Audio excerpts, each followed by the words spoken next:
Hello, everybody. If you can see us and hear us okay, please type llama in the chat or let us know where you're viewing from today. As soon as we get some activity in the chat so we know we're live, then we can go ahead and get started. Oh, we have some llamas. Excellent. Hello, everybody. Welcome. Where's everybody watching from? Great, we have a lot of llamas coming in.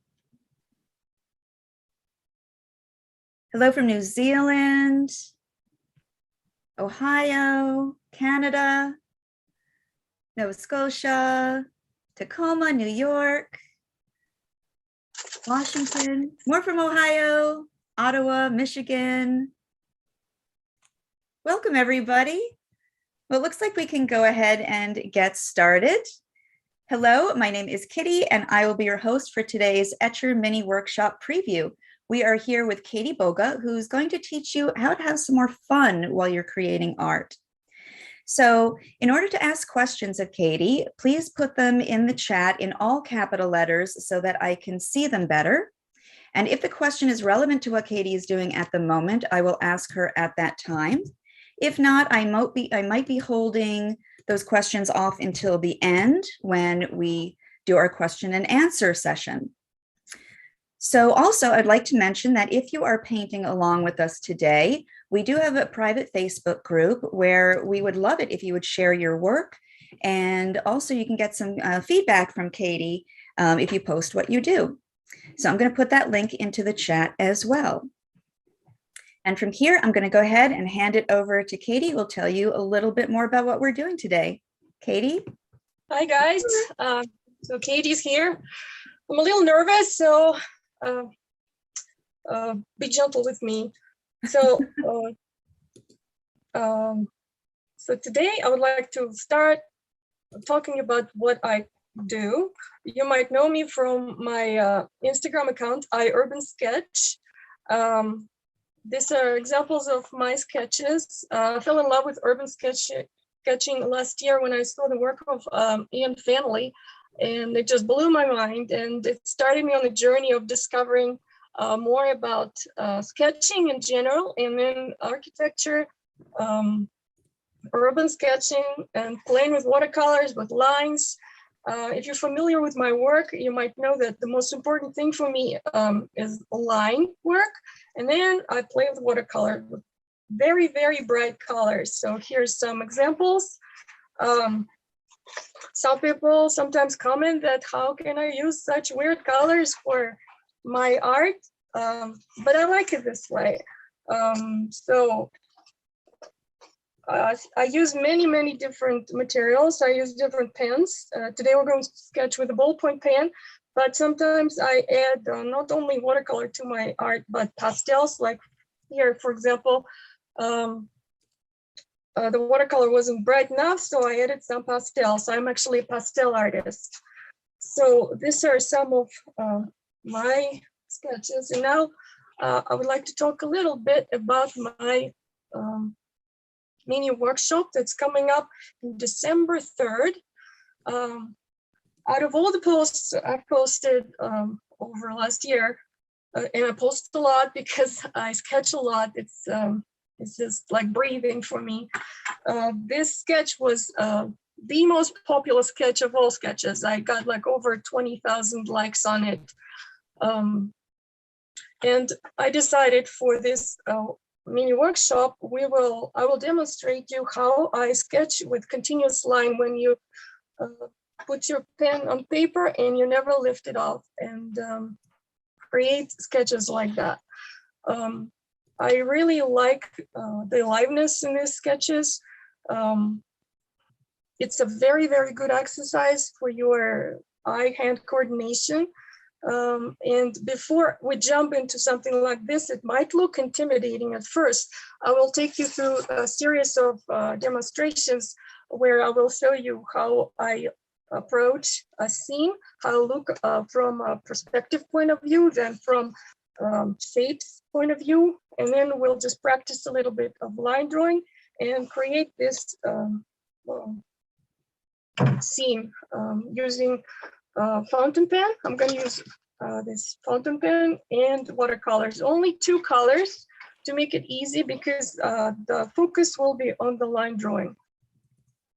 Anyway, so this is for the mini workshop.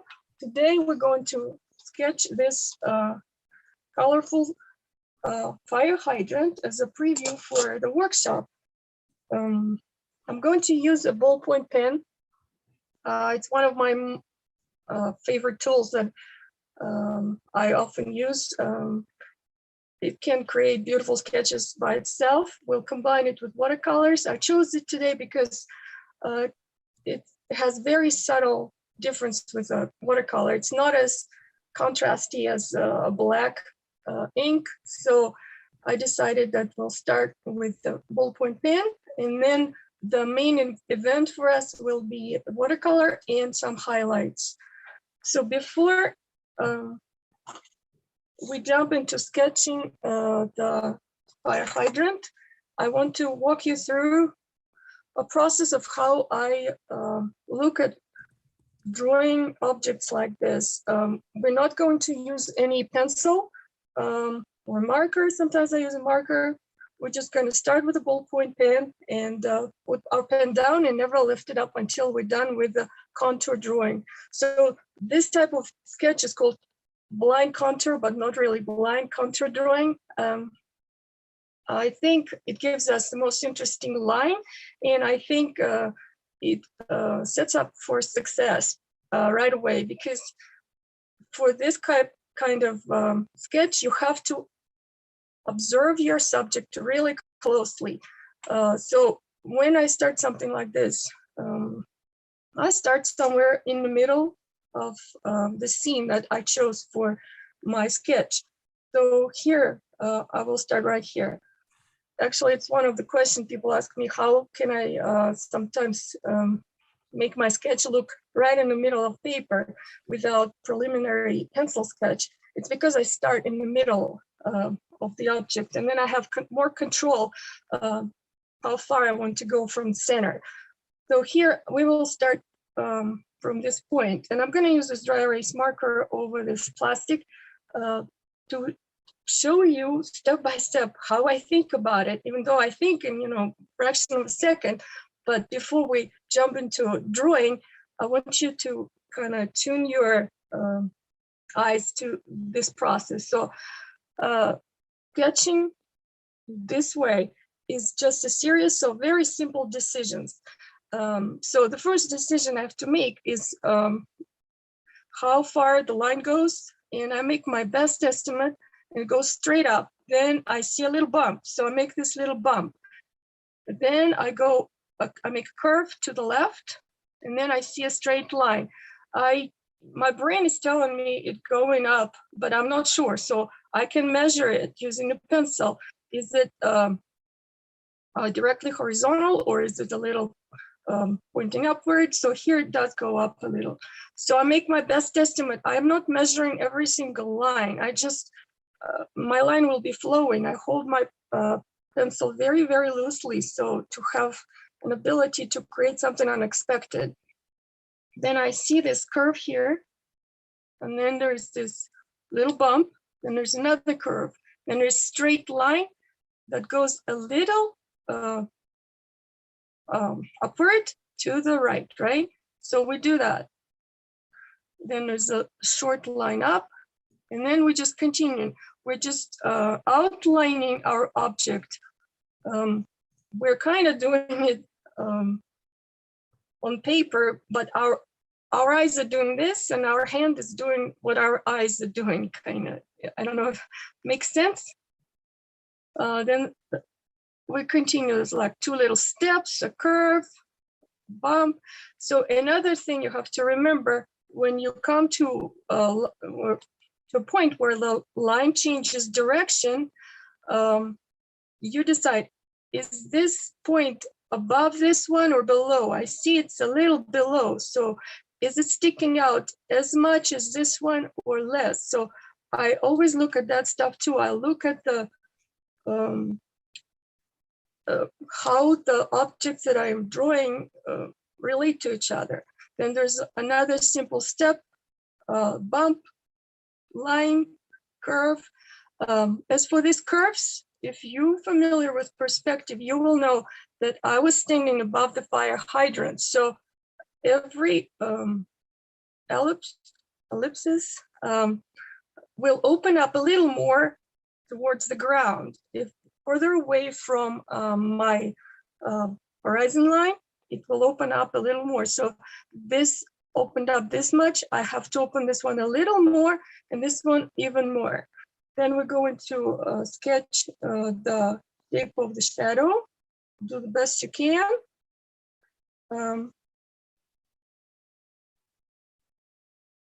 And then we're done. Also, I want to mark where my highlights are gonna go.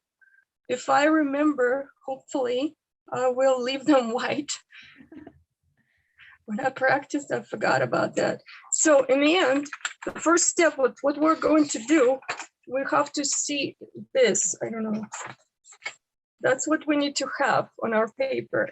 And now I'm going to say some things about paper. I like bumpy paper. It gives me unexpected moves because I'm holding my pen very, very lightly. It's gonna have this element of surprise for me. I did say in materials that you can use any paper, you can use hot press or cold press. And I did an example on hot press paper. I'll show it to you later. This one is kind of close to hot press. It will look different. So please don't compare your results to mine. I've done this so many times. I've probably drawn, I don't know, half a dozen or a dozen of these fire hydrants already on different types of paper. And all I want for you is just to have some fun, practice this with me, and maybe practice a little later again, because it never comes out the same. And I'm telling you, I've done it, I don't know, 10 times, and they're all different. So now if you have your paper ready, we'll start our line drawing. Have your reference photo near you. I'm gonna have it on my iPad right here. And let's go ahead start. and drop the link in to the reference photo in case people don't have it handy. Okay, so I'm using cold press. Like I said, I like the cold press. Etcher was very kind to send me this watercolor block, and I'm just in love with it. And I'm just going to demonstrate this sketch on this paper. Like I said, we're going to start from this point. You can see it, right? And again, 2 rules: eyes on the fire hydrant 90% of the time, and pen stays on paper. It's very important to keep the line alive. So, and when we stop our line to make the next small decision, we can make a little dot, because those little dots, they make our line very interesting and vary your lining pressure. So simple decision, I make my best estimate how far I want to go up. Then I see that little bump. Then little up, a curve, line it goes a little up, a bigger curve, then there's that little knob. And if I make any kind of what you call a mistake, I don't call it a mistake, I call it just a very interesting line. And here I'm just gonna connect the circles to remember that that's what I was drawing here. Again, I never lift my pen off the paper. I hold it kind of loosely, but I release pressure and then I apply pressure depending where I am. So when I'm drawing this little point, I apply some pressure, then I slide down, I keep looking at my object, I come back, I don't want to lift my pen off the paper. Then there's a bigger circle here. I'm making my best estimate of what it's supposed to look like. If something goes wrong, we can always fix it. And I promise Kitty, I will show you guys what I use to fix my mistakes is this simple whiteout. So next, I see two little steps, a bigger knob, and 2 steps. I would be going much faster if I was doing it without speaking, so forgive me. If, I'm trying to focus here and draw at the same time. So anyway, right here, when I get to this point, I have to remember that I have to have this line straight down underneath this line, right? Because it's a fire hydrant, it shouldn't start right here, it should start right here. Then this line is a little longer than this line, and that's where I start my curve, and it doesn't stick out as much as the one on the left. I can even connect it. So again, remember what I'm doing and include it. Here, this part has a little square on top that is lit up, and we want to keep it white, so I'm just gonna draw it there. I am just going right across my circle to connect the line. I don't care about those connecting lines. They look very interesting to me. The next simple decision, line straight down, another curve, come back, line down, then go a little bit up because this circle starts a little above the base. So again, now this curve is gonna be the, how to say it? Not as curvy as the bottom curve, right? So we're gonna make a big fun curve here. And then there's like a few little steps. I am making them look like this. We can do this. And then where does our shadow start? Next small decision, it starts somewhere underneath our base where base ends. So I get to this point, I can make this little dot, and then there's the curve, and the shadow is not as important. Do your best mimicking the shape of what you see on the reference photo. Then it goes something like this. You can see it. Then like that, and you can give names to your shapes, because we don't want our mind to think what we're drawing. We want to only see lines and shapes, angles. That's all we want to see. Okay, I'm done. I hope you guys followed me. So now, after I did my contour drawing, I want to go back and add the details inside the fire hydrant. So I will add those designs, the knobs, maybe this label, these designs on the bottom, these bolts. So something like this, and look at my line. I start hard and then I release the pressure. Wherever I have a shadowy area, I can apply pressure more and release it where I have a highlighted area. Does it make sense, Kitty? When I Yes, it does. like that? Yeah. Yes? Okay, perfect. All right, so here we see some bolts. And now I move my hand around. I don't worry about keeping it on paper. If you want, you can. That would be a good exercise in preparation for the mini workshop. And I just love the feel of this paper. The ballpoint pen on this paper, they belong together. It just sings on it. It's like it's dancing and so easy to work on it. Here's some bolts. I don't see some in the shadow area. I don't see them. So what else I can do? I told you I would like to mark where my shadows go, what I want to leave white. I really want to remember to leave those areas white. This design right here.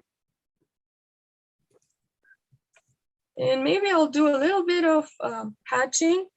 There's so many ways to hatch something.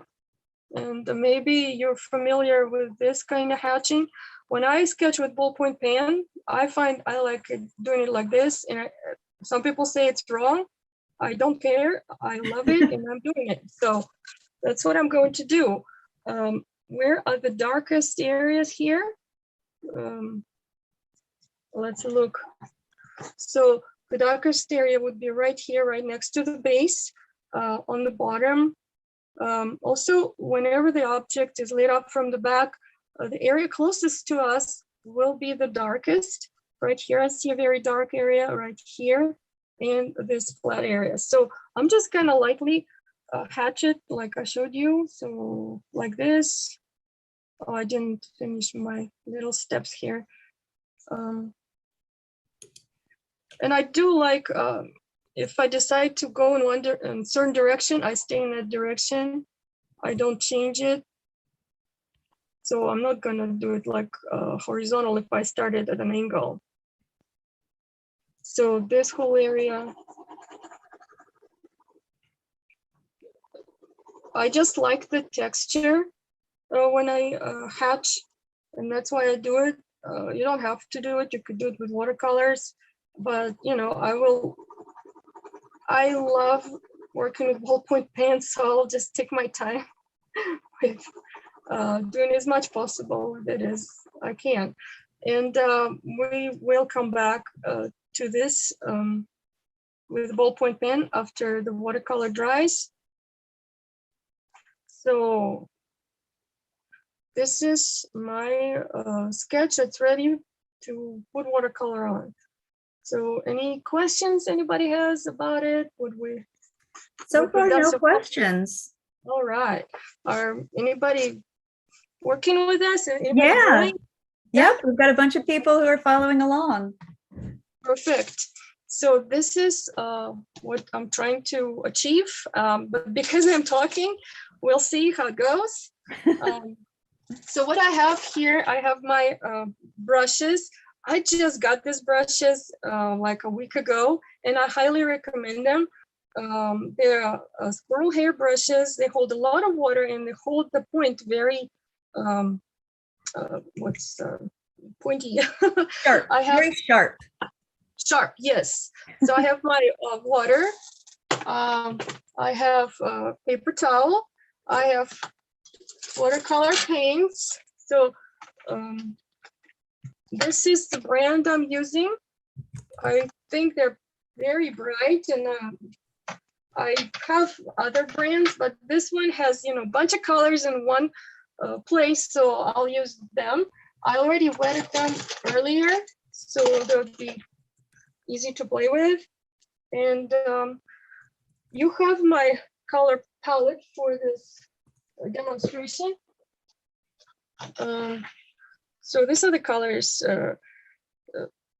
For someone who hasn't painted with watercolors, maybe they would see only a couple colors, but we'll add some other brighter colors into the palette. So I'm gonna start. Oh, I also have dinner plate that I will be mixing my colors on. I like open colors. I do not like mixing them up. I like them as bright as possible. Is it the word open colors here in English? Like, let's see. Oh, maybe pure? Yes, pure. Okay, so pure or straight colors, yes. Straight, gotcha. Let me, so that's what I'm doing. I'm just adding, can you see? Mm-hmm. Because my paints are in pans, I need to really make them play. So I make these little puddles. Those probably gonna be two main colors that we're going to use, but this poppy red is my favorite color, so I have to put it somewhere. And there's the orange. I think orange makes things look very luminous. So I try to add it, and sometimes it doesn't work, but I will always try anyway. Yeah, I don't know. I forgot to tell you, I call myself an art explorer. I'm not an artist. So it gives me so much freedom to think about it. It's like I can do love whatever. that term. Anyway, so I'm going to start with a medium-sized brush to see how much control I get with it. Oh, I forgot to tell you, I do like to wet the whole area of my sketch before I start. For this one, I want to avoid wetting this side. I want to leave this area in sharp focus, but I will wet everything else. And then I will let the colors mingle. And cold press paper allows me to have most control compared to hot press, for example. Sometimes even those colors that I put, they stay in where I want them to stay. So we're going to wet everywhere, but we'll leave this area dry around it. Oh yeah, I told you I'm gonna leave this white, and I did not leave this white. Happens to all of us. Which is okay, because we cannot make a mistake here. We have a white out if we need to, but what I'm going to do, I'll just probably use a paper towel to lift it up. I can even try doing it a little bit right now. Just paper towel, dabbing where I want to keep everything white. There you go, fixed. So I'm gonna go ahead and start with Queen Rose, it's called in my palette. And I'm just, my table is at an angle, so it's gonna start flowing down. And now I'm gonna go with blue. And I'm gonna put blue where the darkest areas are. Do you have a favorite blue that you use? Say it again? Do you have a favorite blue that you like to use? No. This one is ultramarine blue, but I like lots of blues. Maybe indigo. Yeah, that's a nice one. But there's so many different indigos out there. I know. Like, yeah. And you see this brush is just doing so great with it in this paper. Look, I put blue and it's not spreading like crazy where I don't want it to go.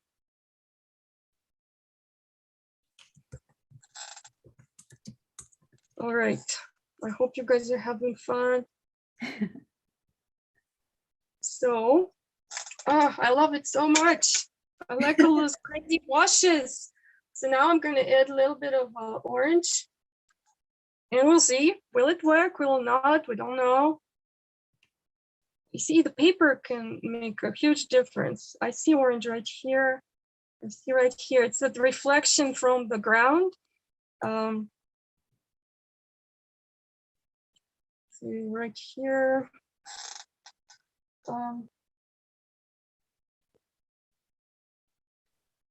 Let's use, I'm mixing up the red or rose and blue and give me this purple. And I'm gonna start my shadow with that purple. And I add some blue to it. I want my sketch, the color sketch, to be very interesting. So I add different colors to it. I do not like straight lines, but maybe I'll just soften it up. Not straight, sharp lines. I love it. A little more blue right here.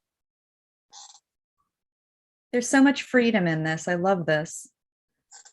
Yeah, and I'm not worried about how crazy the watercolor acts, because later I'm gonna come back with markers, with pens, and with white highlighters, and I can do something else to bring the definition if I wanted to. But sometimes I hear that a lot. People say, oh, I like it before you highlight.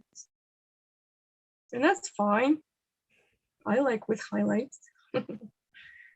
And I like paper that can hold a lot of water and doesn't dry very fast, so I can keep adding crazy colors to it. Oh, I forgot to add my crazy poppy red. And where do I see it? I see it right here. And you can never be sure how dull it will dry. But with this paper, so far I had great luck with it staying very bright. Okay, I think I did a lot of damage to this already, and oh no, a little more blue right here, because that should be the darkest area at the beginning of the shadow. Maybe I even add some gray to make it as dark as possible. And you can splash.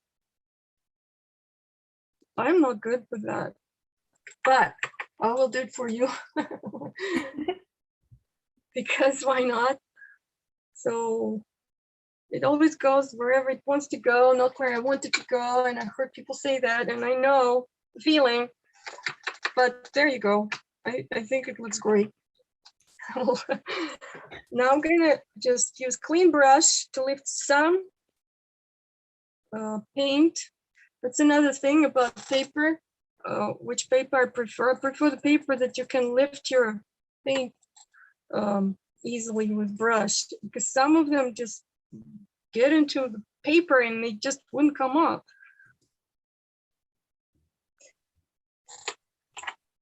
Does it look colorful enough to you, Kitty? Oh, yeah. It looks so happy. It should, because I'm happy, so it should be happy. And again, paper, I want to keep this lit up. All right. Any questions yet? Not so far. Been answering them as you're going along. Perfect. So it looks like a crazy mess maybe for some people. For me, it looks great. So how much time do we have? We're pretty good right now. Yeah. So yeah, you got a few more minutes. Because I already painted it earlier on hot press. I'll show it to you. I can, so we don't, this paper takes a while to dry. And I don't mind that, because I can work on something else when it's drying. Here's something I did earlier, and you can see this paper hot press, it just goes all over. I still love it, but that's just not my preference. But sometimes I do it. So to show you what paper I'm using, it's this one, fluid watercolor paper. So what we do after it dries, I'm just gonna start showing to you guys. You can wait while your artwork is still drying.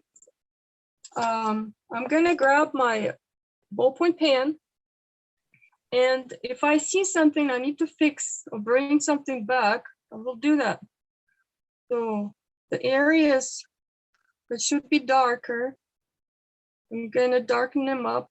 Oh, I'm going in a different direction. I was just telling you how I don't change direction. It looks like I'm not following even my own rule.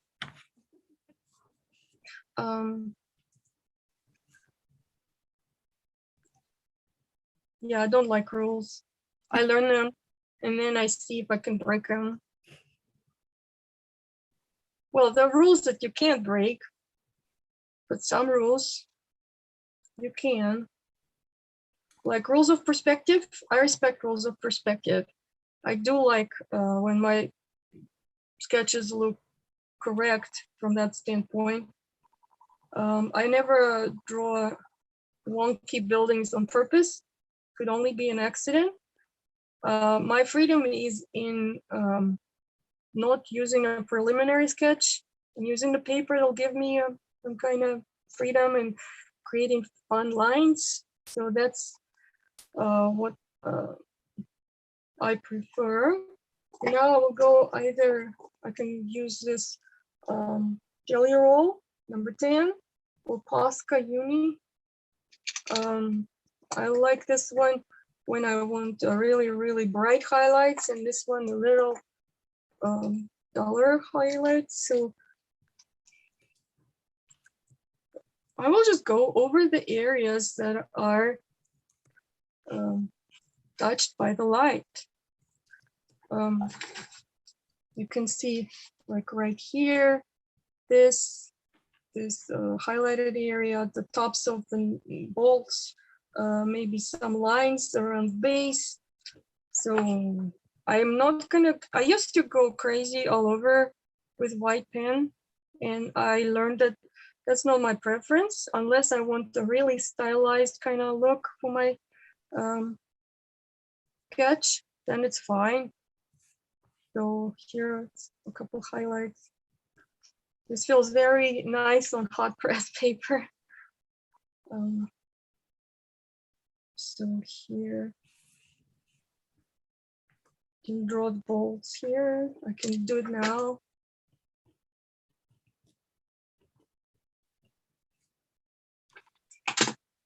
I can just. Katie, we have a comment in the chat saying that you're very refreshing. Oh, thank you. I'd curtsy, but I can't. All right, and I think I guess we could add a little more, like those little stones on the ground, just here and there, and that would be it. No, maybe I would be a little more focused if I did it without talking, but I still think it came out as fun as it could be. Yeah. And this guy is drawing. Look at those fun washes it's creating. I mean, that'll be so much fun painting it later. I mean, with highlights. But this is basically it, what I wanted to show you guys. If there are any questions, feel free to ask. So we do have a question in the chat, but in the meantime, everybody, if you have questions for Katie, please do put them in the chat. So Katie, the question is, do you ever dabble in granulation? Okay, what is granulation? Granulation is certain watercolors. The pigment is a little bit more gritty and it kind of spreads and it has texture to it. Yeah, I heard about that. I just use the basic tools that I have. I've heard about it. I dream of getting those kind of watercolors, but I don't have at this time. I add texture with some other tools, but not that. So no. And Katie, I'm going to bring you back onto screen. There we are. Okay. Yeah, I think that would be kind of fun to play with granulation, especially with your techniques, because sometimes the colors separate, and it just creates some really interesting interesting techniques and textures. Yeah, it's something. Well, you could add salt. I've done that, you know. Oh yeah. But for me, I'm not a watercolor artist. I think of myself as I am a graphic art. I like lines. So, and I work mostly with pastels. I'm a pastel artist. Watercolor, I tint paper with watercolor. That's what I do. To make me happy. So I'm not a specialist on watercolor, but I know Etcher has lots of watercolor artists that I'm sure you have classes on that already. Yeah. So we do have another question here. How much pressure do you use with the ballpoint pen as you're drawing? You see, ballpoint pen is absolutely amazing tool. This one I did a while ago, and you have a lot of control with pressure. When I just start, it's super light. Can you see that? Yes. And then when I get to layering it, I apply more and more pressure. But it starts light, and then you have a lot of control with it. Great. So like I was telling you, I start hard, and then I release the pressure, I go up, I stop, I apply hard pressure so I don't lift my pen by accident off paper. Then I make a curve, then I stop, I apply more pressure, then I release the pressure. I want my lines to flow, like dance on paper. So you want to vary your line. You don't want to apply the same pressure. Great. So, Katie, let's talk a little bit about the mini workshop. The mini workshop is 90 minutes long. It is a step-by-step tutorial, and it's on December 3rd at 2 o'clock Eastern Time. And why don't you tell us a little bit more about what we're going to be doing in the mini workshop? So we're going to learn my approach to continuous line sketching. I think it's a great exercise that helps you improve your eye-hand coordination and loosens up your lines. It's I don't think you could just jump in and do it. So I will take you through demonstration like I showed you before. We're going to look at the reference photo. Where is it? I have it right here. I will take you through analysis of this reference photo. We're going to look at every object we see there, and I will tell you how we're going to draw it using the rules of perspective. Then we're going to look at from point of view of shapes. We'll forget about perspective and look at it as shapes. And I think those two things will help people to do the continuous line, because I want my lines to be correct, like I said, from perspective point of view. And if we don't analyze it and we don't know much about perspective, we will just create a bunch of messy lines. But I want us to have successful workshop, and we're going to just analyze, do exercises, and then create this kind of sketch. That's the end result, hopefully, because the line is the most important part of this workshop. We're only going to use two colors, indigo and poppy red.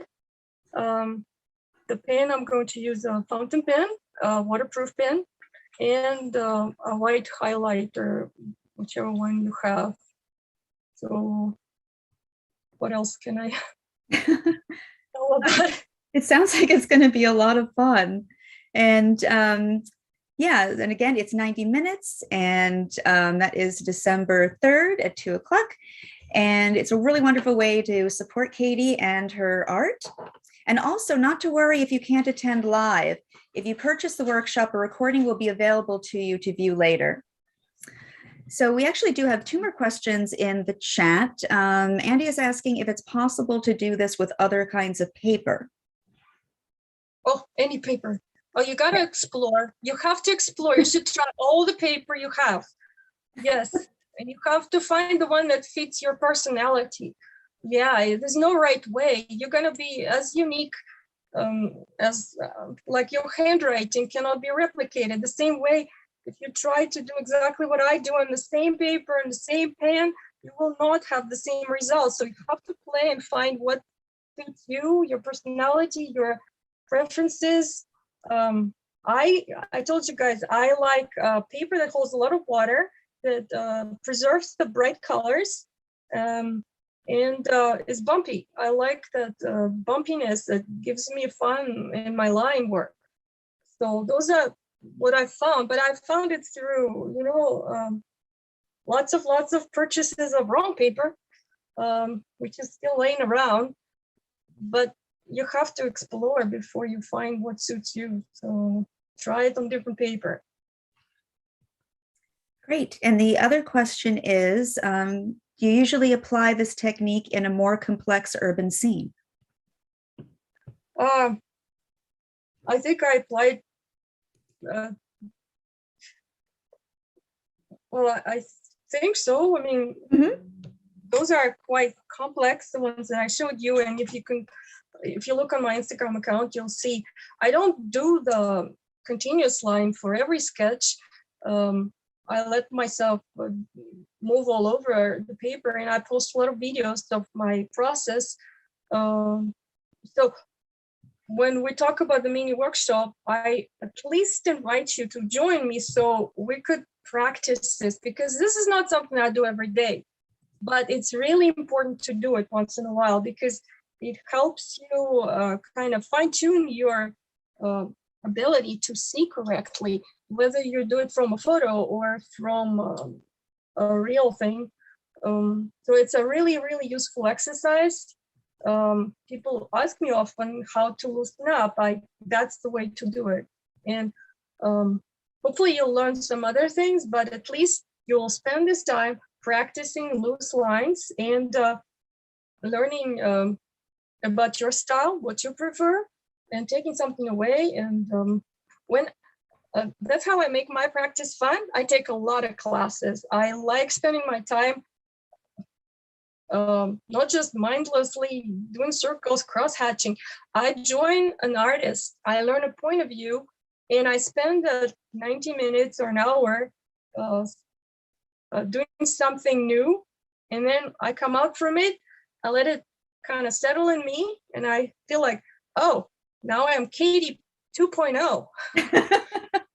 So, oops, just veered a little bit for a moment. There you go. So that's what I think about. I'm really grateful to Etcher for all these opportunities. And that's what I'm inviting you to at least spend some time having fun with me, practicing lines. Great. So also everybody talking about some of her more complex urban scenes, Katie also has digital prints for sale. So it's files for your phone wallpaper, desktop wallpaper, and a print that's around 11 by 17. And the bundle is only $12. So I'm putting that link into the chat right now. And let's see, if there are no more questions, I think we can go ahead and wrap up. Don't see anything else coming up right now. All right. So everybody, I am going to put all the links back into the chat again. So we have the mini workshop and the Facebook group, and also a feedback survey. We would really love to hear your thoughts. So they can be anonymous, but that way we can keep bringing you content that you're going to enjoy. And let's see what else. Yeah, and do share your work. So do tag us on Instagram and on Facebook if you would like to share with us. And I'm going to go ahead and put our tags into the chat right now as well.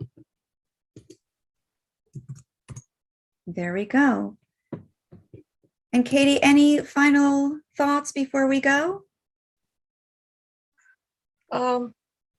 Well, just have fun, and I hope to see you at mini workshop. Great. All right, Thank well, you Katie, for joining. thank you so much for joining us today and for doing this demonstration and sharing with us your techniques and your insights. This was really, really, really exciting to have fun with art and just kind of let go with it. So thank you very much for that. And everybody, we do these live demos a couple times a week. So please do subscribe to our channel and turn on notifications to stay up to date and be alerted when we go live. We also have our Make More Art podcast, product demonstrations, and much more. And thank you everyone for joining us today. And until we see you next time, make more art. Bye, everybody. Bye, guys.